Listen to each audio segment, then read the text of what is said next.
ప్రభును ఆరాధించుట కొరకై దేవుని యొక్క వాక్యంలో నుండి కీర్తనలు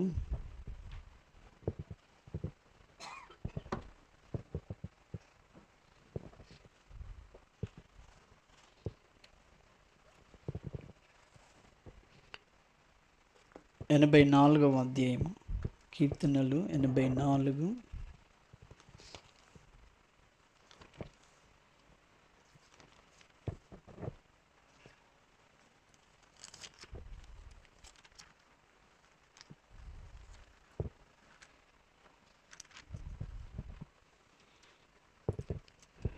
మొదటి 3 వచనంలో దేవుని వాక్యాన్ని మనం చదువుకుందాం.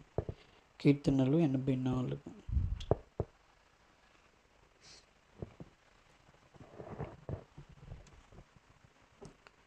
సైన్యములకు అధిపతి యెహోవా, నీ నివాసములు ఎంత రమ్యములు.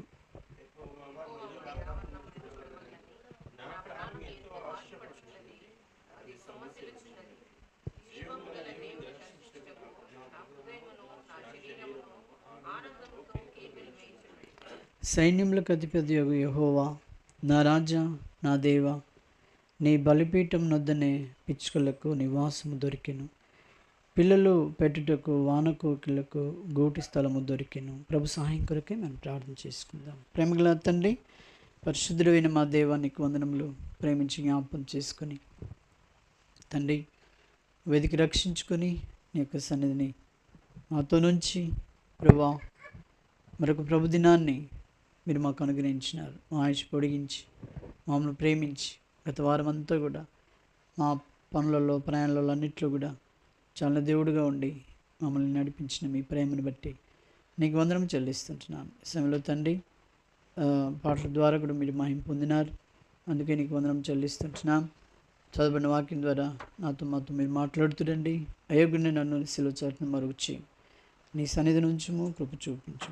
వందనం చెల్లిస్తూ సమయాన్ని నన్ను మమ్మల్ని మీ చేతులకు అప్పచెప్పు అమూల్యం రక్త ప్రోక్షణ తెచ్చుకుంటూ యేసు నామములో స్తుతించి ప్రార్థిస్తున్నాం తండ్రి, ఆమేన్. దేవుడు మనల్ని ప్రేమించి మరొక ప్రభు దినమును మనకు అనుగ్రహించినాడు. ఈ కొరవ కుమారులు రచించినటువంటి అనగా వారు ద్వారా చెప్పబడినటువంటి ఈ కీర్తన గ్రంథంలో ఆయన ఏమంటాడంటే, సైన్యములకు అధిపతి యెహోవా, నీ నివాసములు ఎంతో రమ్యములు. ఆయన యొక్క నివాసములు ఎంతో రమ్యమైనవిగా మరి మనం చూస్తూ ఉంటున్నాం. నిజానికి కూడా ఈ రమ్యత ఎవరికి ఉంటుందంటే, ఆయన యందు విశ్వాసం ఉంచినటువంటి గొప్ప దేవుని కలిగినటువంటి బిడ్డలకు ఆయనకి నివాస స్థలము ఎలా ఉంటుందండి? ఎంతో రమ్యంగా ఉంటుంది. లేకపోతే చూడండి, మనం ఎక్కడికి పోయినా కూడా మన ఇల్లు మనకు ఎంతో ఏమి లేకపోయినప్పటికీ మన ఇంట్లో మనం ఉంటే ఎంతో సంతోషం ఉంటుందో, అంతకంటే ఎక్కువ గొప్ప సంతోషము దేవుని యొక్క సన్నిధిని. దేవుడు ఎంతటి గొప్పవాడు అనేది మనము చూచామంటే, ఇక్కడ భక్తుడు పాటలో పెట్టాడు. ఏమనంటే, మనకు తెలిసినటువంటి భక్తులందరి పేర్లు మోషేను, అహరోను, తర్వాత యోనాను, సొలొమోను, రాజులను అందరిని కూడా పెట్టాడు. అయితే ఇక్కడ చెప్పబడినటువంటి సత్యం ఏంటంటే, వీరందరికంటే కూడా శ్రేష్టమైనటువంటి వాడు. అంటే మనం ఆరాధించేటువంటి దేవుడు ఎంత శ్రేష్టమైన వాడో అనేది మనం ఇక్కడ చూస్తూ ఉంటున్నాం. అందరిలో అతి శ్రేష్ఠుడు అంటే వీరందరిలో కూడా అతి శ్రేష్టమైనటువంటి వాడు. ఈ శ్రేష్టమైనటువంటి ఈ దేవుడు మనల్ని ఏం చేశాడంటే, రాజుల కంటే శ్రేష్ఠులు అన్న తర్వాత యాజకులనుగా మనలను చేశాడు. మనల్ని ఎట్లా చేశాడండి? యాజకులుగా చేశాడు. అంటే ఇప్పుడు యాజకుని యొక్క ప్రాధాన్యత దేవుడికి ఆ, తెలుసు. మనము మరి చూస్తూ ఉంటాం యాజకుడు చేసేటువంటి పని. అటువంటి గొప్ప యాజకునిగా మరి ఈ రాజులు వీళ్ళందరికంటే కూడా మనల్ని యాజకులుగా చేసుకున్నాడు. మనము ఒకవేళ నేను ఏం చేయాలని అడిగితే కనుక నన్ను మంచి జ్ఞానవంతుని సొలొమోనులాగా చేయని అందుమొచ్చు ఒకవేళ. కానీ ఆయన ఏం చేశాడు? దేవుడు మనల్ని ప్రేమించి యాజకత్వంలో ఉన్నటువంటి గొప్పతనము అది దేవుడు మనము ఎరిగినటువంటి వారంగా. అందుకనే ప్రకటన గ్రంథం 1వ అధ్యాయము 6లో మనం చూస్తాం కదా. ప్రకటన గ్రంథం 1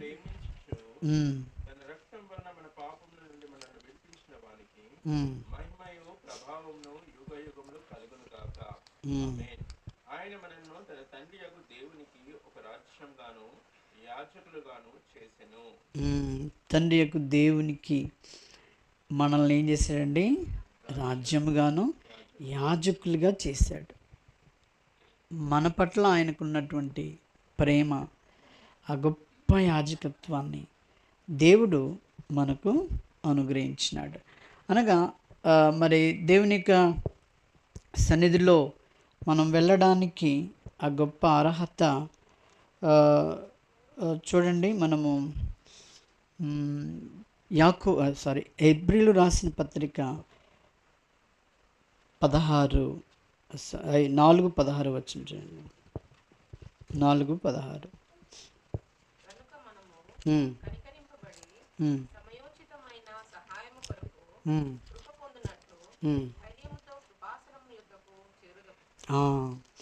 మనము ధైర్యంతో ఈ యాజకులైనటువంటి వారికి మనకు దేవుడు ఏమిచ్చాడండి? ధైర్యముతో కృపాసనం యొద్దకు చేరుదాము.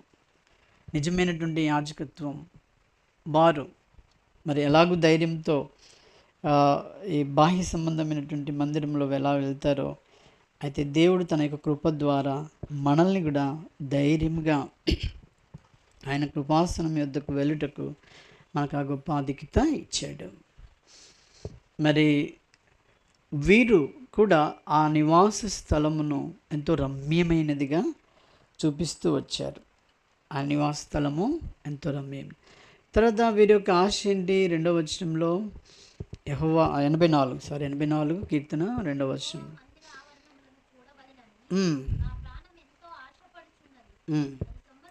చాలా, ఎందుకంటే దేవుని యొక్క మందిర ఆవరణమును చూడవలనని నా ప్రాణము అదెంతో ఆశపడుతుంది. అంటే మన ప్రాణమును ఆయన ఆత్మ ప్రాణ దేహాలను కూడా ఆయన ఏం చేసిండండి? మనల్ని రక్షించుకున్నాడు.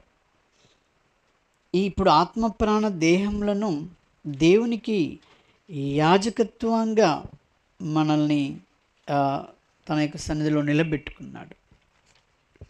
అందుకని మనము మరి మన ప్రాణం ఇప్పుడు ప్రభువును ఎరగకముందు నీ ప్రాణము అనేక విషయాల్లో ప్రాణం కొట్టుకున్నది అనేటువంటి ఎన్నో ఉంటాయి. తల్లిని చూడవాలని పిల్లని చూడవాలని తల్లి, స్నేహితులను చూడవాలని, ఆహారం తినడం, నా ప్రాణం దేని కొరకో కొట్టుకుంటూ వచ్చింది. మనం పలకరిస్తే అదే కదా, నా ప్రాణం కొట్టుకుంది అంటాడు. అయితే దేవుని బిడ్డలంగా మనము నీ ప్రాణము ఇప్పుడు లౌకిక విషయంలో ఏమాత్రం కూడా కొట్టుకోవడానికి వీలులేదు.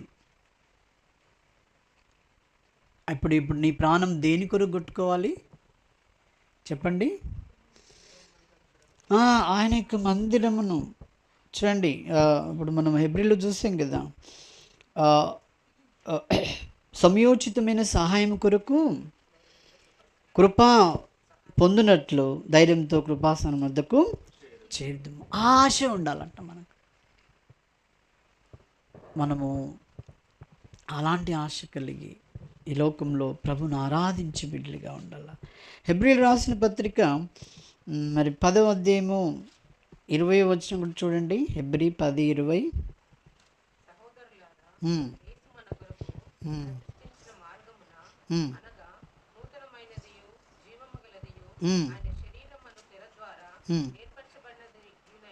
ఉమ్, మార్గమున ఆయన రక్తము వలన పరిశుద్ధ స్థలమునందు ప్రవేశించుటకు ఉమ్, మనకు ధైర్యము కలిగి ఉన్నది.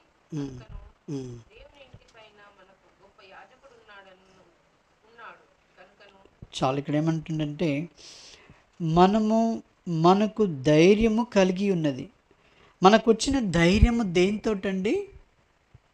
ఈ లోకంలో అన్యజనులైనటువంటి వారికి, అవిశ్వాసులకు, ఆ తర్వాత మరి దేవుని నమ్మనటువంటి ప్రతి వ్యక్తికి కూడా ధైర్యము అని దేనిని వారు సంబోధించుకుంటారంటే, వాళ్ళకున్న ఆస్తిపాస్తులు, వాళ్ళకున్న కులము, వాళ్ళకున్న గౌరవము, వారికున్న చదువు, వారికున్న అందమును బట్టి వారు ఏమైపోతారు? వారు బలగం బట్టి గొప్ప ధైర్యం ఉంది నాకు అంటారు అని వారు ఆ రీతిగా జీవిస్తూ ఉంటారు. అలా ఎవరు జీవిస్తారంటే దేవుని ఎరగని వారు, అన్యజనులు, ప్రభునందు విశ్వాసం ఉంచని వారు. కానీ మనకు ఒక గొప్ప ధైర్యాన్ని ఇచ్చాడు దేవుడు. అది ఎలాగిచ్చాడంటే ఆయన శిలువ రక్తము వలన, చూడండి, ఆయన రక్తం వలన పరిశుద్ధ స్థలం నందు ప్రవేశించుటకు, దేవుని యొక్క సన్నిధికి రావాలంటే, దేవుని బిడ్డలుగా నువ్వు కావాలి అంటే, దేవుని ఆరాధించి బిడ్డగా నువ్వు కావాలంటే ఆయన ఏం చేశాడండి?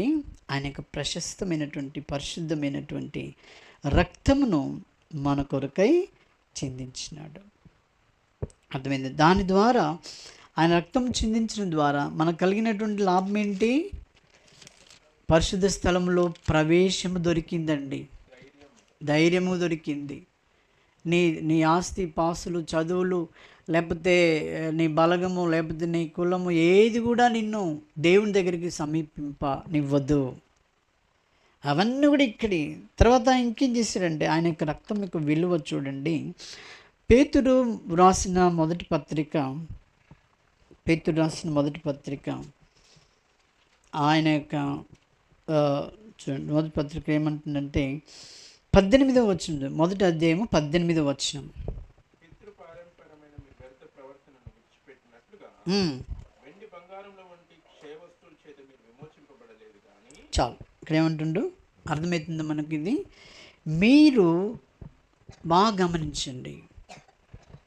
పితృపారంపర్యమైనటువంటి మీ వ్యర్థ ప్రవర్తనట. మన పితరులు అయ్యో నీ ప్రాణం పెట్టి అయ్యో నా నా నా అని అనుకున్న వాళ్ళంతా వ్యర్థ ప్రవర్తనట వాళ్ళది. వాళ్ళు వ్యర్థమైనటువంటి వారు అని దేవుని వాక్యంలో చూస్తూ ఉంటున్నాం. వ్యర్థమైనటువంటి ప్రవర్తన. ఉదాహరణ చెప్పాలంటే, నిన్న ఒక కుటుంబం దగ్గరికి వెళ్ళాను. నేను వెళ్తే ఏమైంది, బాబుకు గుండు చేశారు అప్పుడేనంటే, అన్న మెదక్ పోయి వచ్చామన్నా అన్నారు వాళ్ళు. ఏమన్నారు? మెదక్ పోయి వచ్చామన్నా. ఓకే, వాళ్ళతో ఎక్కువ మాట్లాడలే. ఇంకొక అతను రెడీగా ఉన్నాడు, మన క్రైస్తవుడే, గడ్డం పెంచి, మీసాలు పెంచి, జుట్టు పెంచి, క్రైస్తవుడే. ఆయన పేరు, మంచి పేరు, అది మర్చిపోయాను, మార్క్ సారీ, ఆయన పేరు కూడా చెప్పాడు, మార్క్. బ్రదర్ ఎందుకు ఇవన్నీ పెంచావంటే, మెదక్ పోవాలన్నా అన్నాడు. ఆయన అన్నాడు, మెదక్ పోవాలన్నా. ఎవరు చెప్పారు నీకు పోవాలని? అందరు పోతారు కదా అన్న. నేను అంటే ఈ ఎంట్రుకలు అక్కడ ఇవ్వాలని ఎవరైనా చెప్పారా? మీ పాస్టరు లేకపోతే మీ వాళ్ళు ఎవరైనా చెప్పారా అని అడిగాను. దేనికి అన్న ఈరోజు ఒకసారి క్షమించాను, పోయేస్తా అంటున్నా తోటి బదిలాడి. ఫోన్ అయితే అన్నాడు. సరే నువ్వు పోతే అక్కడ నీకు డబ్బు ఎక్కువ ఉంది, నువ్వు పోతున్నావు, ఖర్చు ఎక్కువ అవుతుంది. నీ ఎంట్రుకలు కానీ ఏది కానీ నువ్వు ఏమి ఇచ్చినా దేవునికి ఏమాత్రం కూడా ప్రయోజనము కాదు, ఏమాత్రం కూడా కాదు. కాబట్టి జాగ్రత్త, ఇవన్నీ కూడా దేవుడు లెక్క అడుగుతాడు అని చెప్పాను. ఈ గుండు గీసుకున్న ఆయనతో అడిగాను, అన్న ఈ గుండు గీస్తే ఆ అబ్బాయికి ఎంత తీసుకున్నాడు మంగళాయన అంటే 400 ఏమో తీసుకున్నట్టండి. చూసారా? ఇక్కడ మన కటింగ్ పోతే 100 రూపాయలు ఎంతో సంథింగ్ ఉంటుంది, కానీ అక్కడ ఏమైంది 400 వరకు తీసుకుని ఇచ్చేసి పోతుంది. ఇదంటే ఏంటంటే ఇక్కడ ఇలాంటి పితృపారంపర్యమైనటువంటి మీ వ్యర్థ ప్రవర్తనను, మీ వ్యర్థమైనటువంటి ప్రవర్తన ఇది అంటాడు. పితృపారంపర్యమైనది ఏంటిదండి? ఇది వ్యర్థమైన ప్రవర్తన విడిచిపెట్టునట్లుగా మీరు విడిచిపెట్టునట్లుగా, ఆయన నిజంగా ఆరాధించేవారు విడిచిపెట్టునట్లుగా ఉండి ఆరాధించాలని. అందుకని ఏమన్నాడంటే, వెండి బంగారముల వంటి క్షయవస్తుల చేత మీరు విమోచింపబడలేదు. ఎంత స్పష్టంగా చెప్పాడు చూడండి. మీ పితృపారంపర్యమైన ఆచారాల ద్వారా కానీ, మీ దగ్గర బంగారం వెండి ఉంది కదా, వెండి, ఈ వెండి ద్వారా బంగారం ద్వారా కానీ నేను మిమ్మల్ని ఏం చేయలేదు, కొనలేదు. ఇవన్నీ ఆయనే అండి. మనం ఎంత దాచుకున్నా కూడా మనం వెళ్ళేటప్పుడు అవన్నీ తీసుకుని పోలేము. అది చివరికి అది మంటిలో నుండి వచ్చినాయి కాబట్టి అన్నీ మనలోనికే వెళ్తాయి. ఒకవేళ నీ పిల్లలు దాచిపెట్టవచ్చు, ఎంత దాచిపెట్టినా ఎన్నటికైనా మట్టిలోకి వెళ్ళేటి. అయితే వాటి ద్వారా నేను మిమ్మల్ని ఏం చేయలేదు, విమోచించలేదు. మరి దేని ద్వారా విమోచించావు? చూడండి అక్కడ, అమూల్యమైన రక్తం చేత. అమూల్యమైనటువంటి రక్తం అండి. ప్రభువైన యేసుక్రీస్తు యొక్క రక్తం ఎలాంటిది? అది అమూల్యమైనటువంటిది. మామూలుగా ప్రాణం ఎందులో ఉంటుందండి? మనిషి ప్రాణం ఎందులో ఉంటుంది? రక్తంలో ఉంటుంది. కింద మీద చేస్తున్నాడు అని అంటే, రక్తం ఎక్కించాలంటే చాలా పరిగెత్తి ఏదో విధంగా రక్తం ఎక్కిస్తారు. ఆ రక్తం విలువ. ఈ లోకంలో నువ్వు బ్రతకడానికి, లేకపోతే కొద్ది రోజులు జీవించడానికి వీళ్ళు ప్రయత్నం చేసి కొని డబ్బు పెట్టి రక్తం ఎక్కించవచ్చు, కానీ అది కేవలము ఈ భౌతికమైన దాని కొరకే. అది అర్థమైందా అండి? అయితే దేవుని యొక్క అమూల్యమైన రక్తము ఎలాంటిదంటే, ఆ రక్తం ఎలాంటిదండి అనగా నిర్దోషమును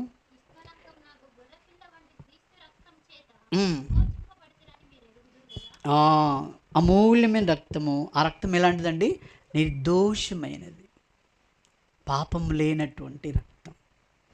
ఆ తర్వాత నిష్కలంకమగు గొర్రెపిల్ల వంటి క్రీస్తు రక్తం చేత మనము విమోచింపబడ్డామండి.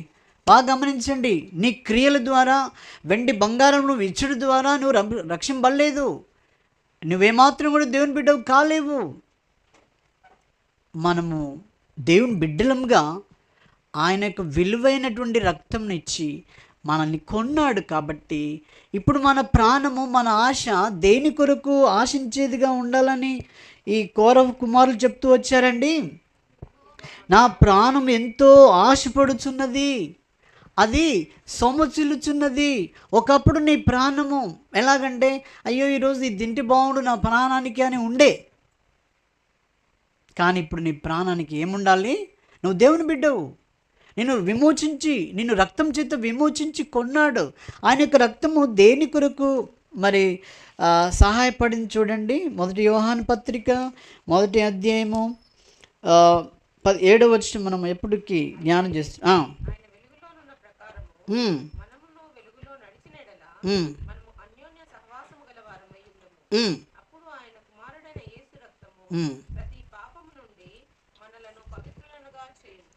ఈ యొక్క విలువైనటువంటి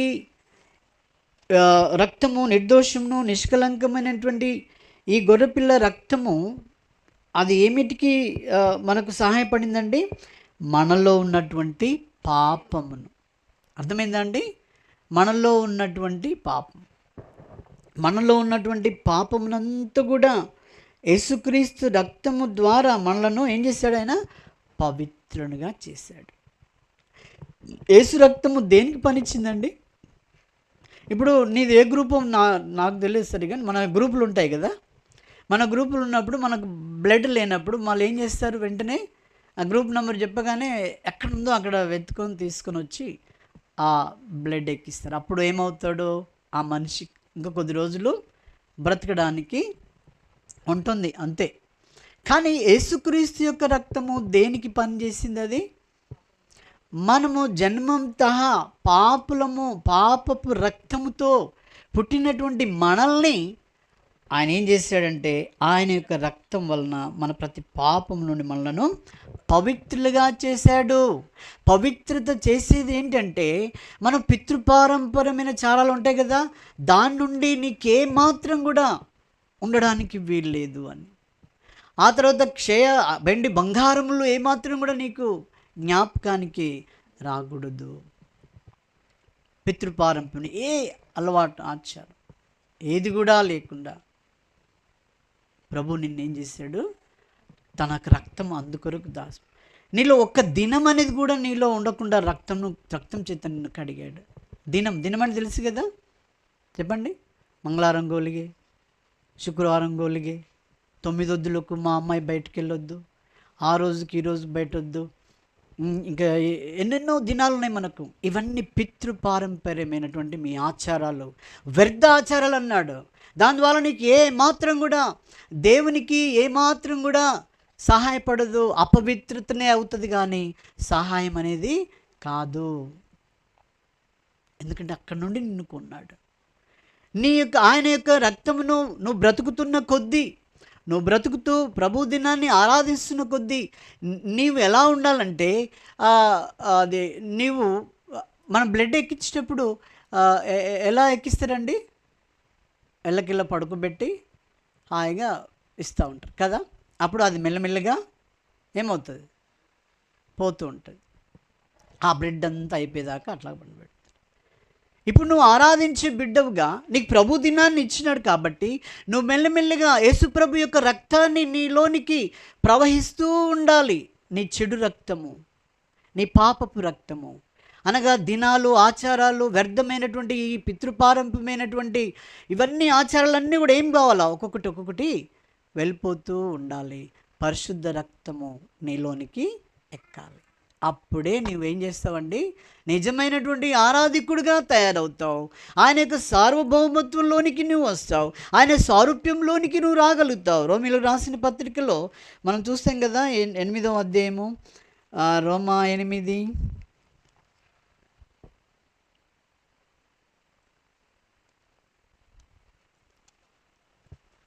చూడండి, 36 అనుకుంటా కదా, 8:39, 29, సారీ 29. ఎందుకనగా తన కుమారుడు అనేక సహోదరులలో జ్యేష్ఠుడగునట్లు దేవుడు ఎవరిని ముందుగా ఎరిగెనో వారు తన కుమారునితో సారూప్యం గలవారగుటకు వారిని ముందుగా నిర్ణయించాడు. నేను నన్ను ముందుగా నిర్ణయించుకున్నాడు. ఎందుకొరకండి, పండగ చేయడానికా, నువ్వు దినవాళాలు ఇంకా లెక్క చేసుకుని ఉండడానికా కాదు, తన స్వారూప్యంలోనికి రావడానికి, ఆయన బిడ్డగా నువ్వు జీవించడానికి కొరకై. ఇప్పుడు క్రైస్తవులమని పేరు ఉన్నది అని అంటే అన్నిట్లో నువ్వు బలంగా ఉండాలి. అన్నిట్లో, ఒక దాంట్లోనే కాదు, అన్నిట్లో నీ మాటలు, నీ పద్ధతి, నీ బిహేవియరు అన్నీ కూడా మారిపోవాలి. మారలేదంటే వెల్లకిల్ల పడుకొని యేసుప్రభు రక్తంను ప్రవహింపజేయాల. ఎక్కడికి, నీలోనికి. అప్పుడే నువ్వు పరిశుద్ధంగా జీవిస్తావు. నీ బాహ్య విధానము, నీ ప్రవర్తన, నీ సమస్తమును కూడా అవి బాగు చేయబడతాయి. ఎప్పుడు యేసుప్రభును సంపూర్ణంగా. ఇప్పుడు చూడండి, ఉదాహరణ చెప్పాలంటే యేసుప్రభువును ఏ రక్తం అని చెప్పాడు అక్కడ, మనం చదివాం కదా, గొర్రెపిల్ల వంటి ముందు చదివి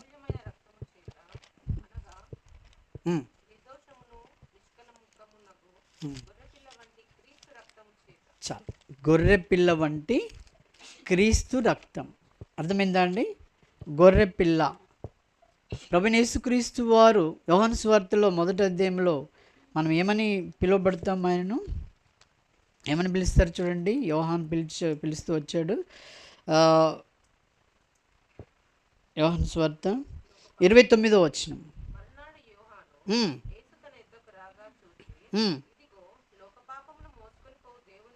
యేసుప్రభుని ఏమని పిలిచారు ఇక్కడ? ఆయన చూడగానే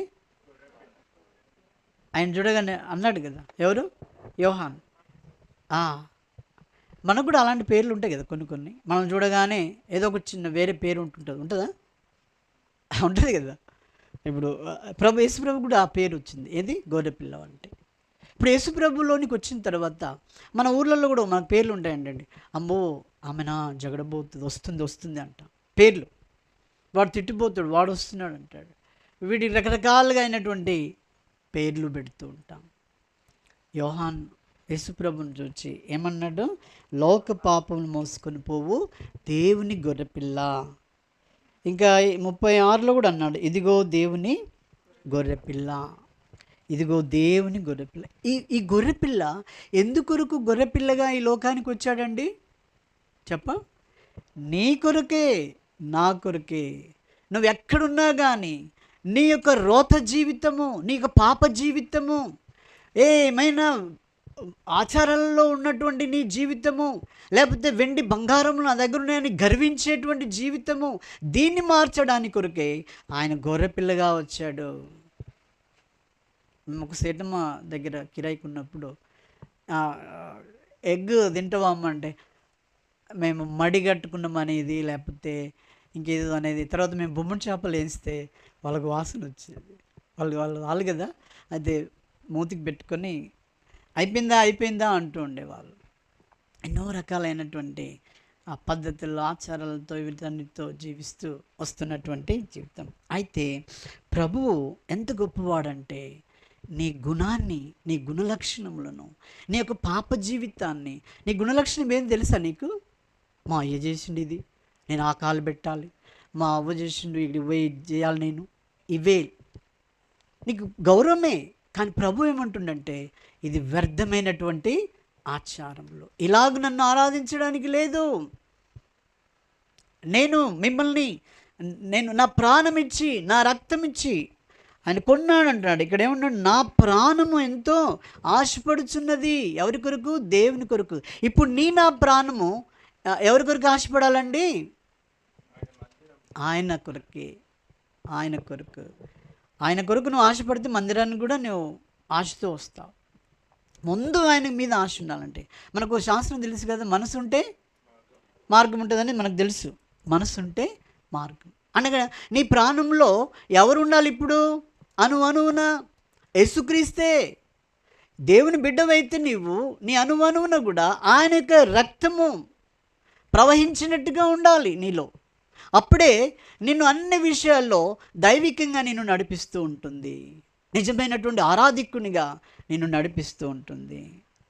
అందుకొరకే ఆయన ఏం చేశాడు? అలా నిన్ను ఏర్పరచుకున్నాడు.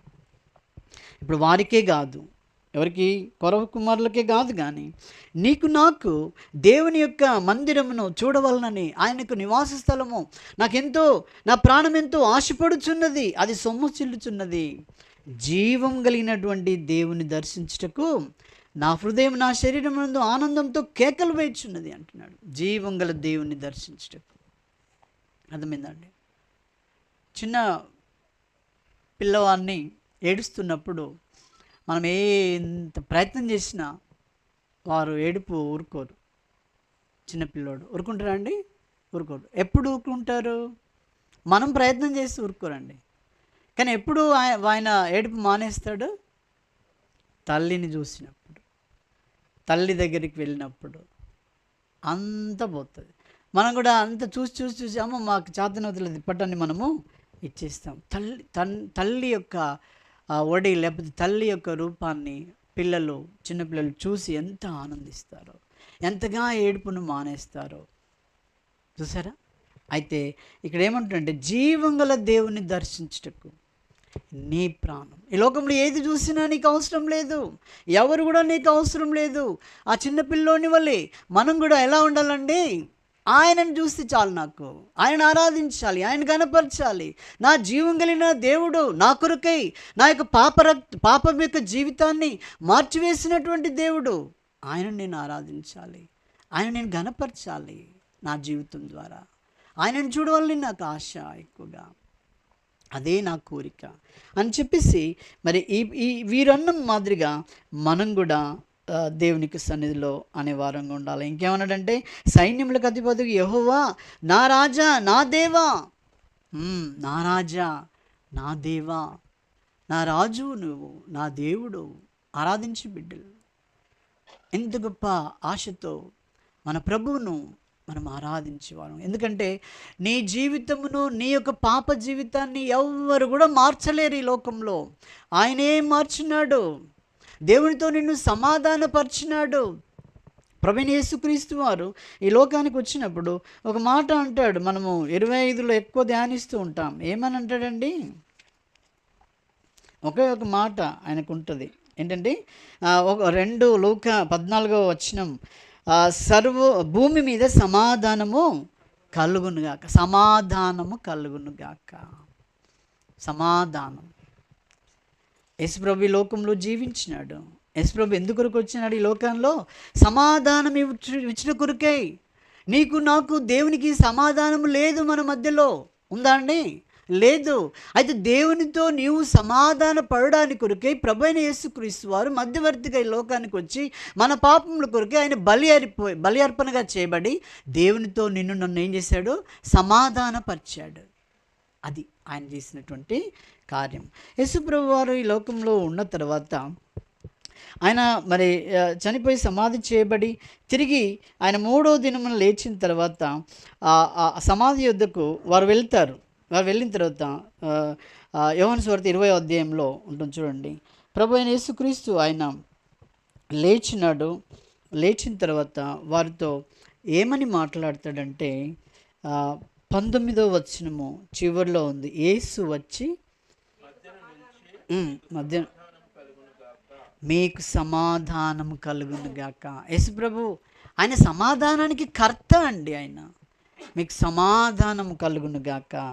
ఇంకా 21లో కూడా ఏమన్నాడు?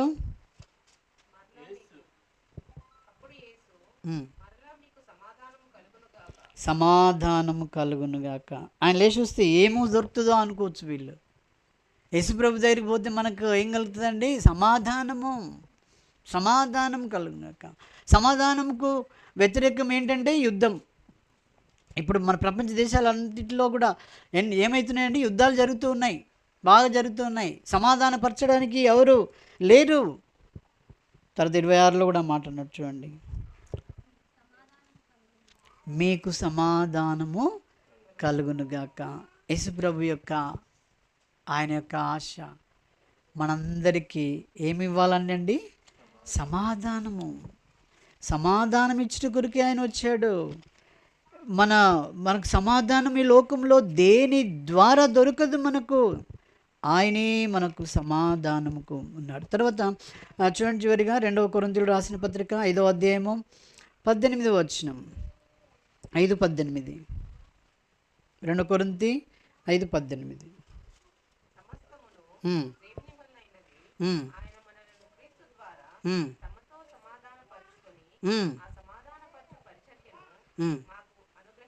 చాలు చూసారండి.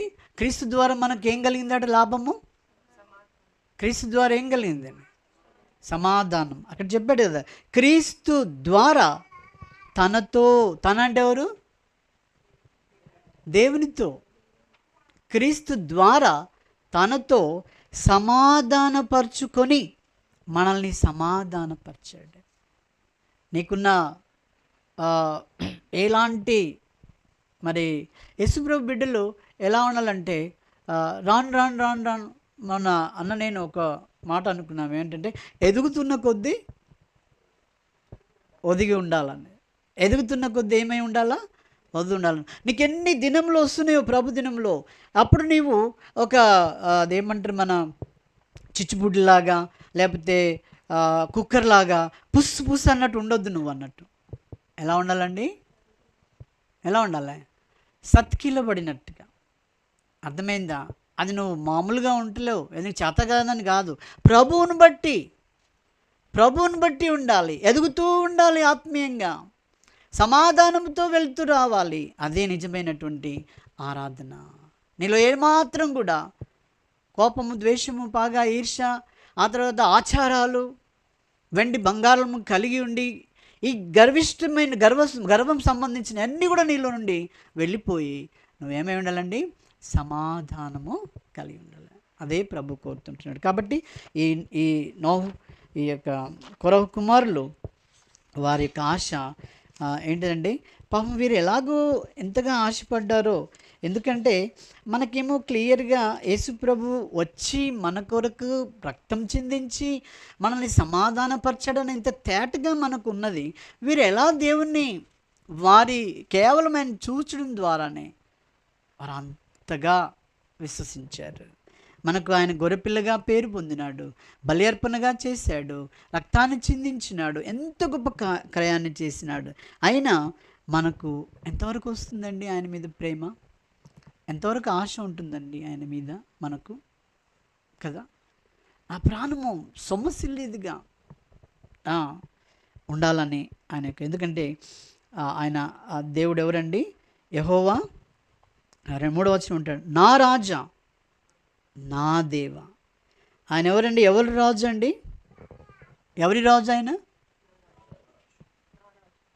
చదవండి. నా రాజా అంటే నువ్వు బలికితే నీ రాజే, నేను బలికితే నా రాజే. అర్థమైందా? మౌనంగా ఉంటే నీ రాజు కాదు.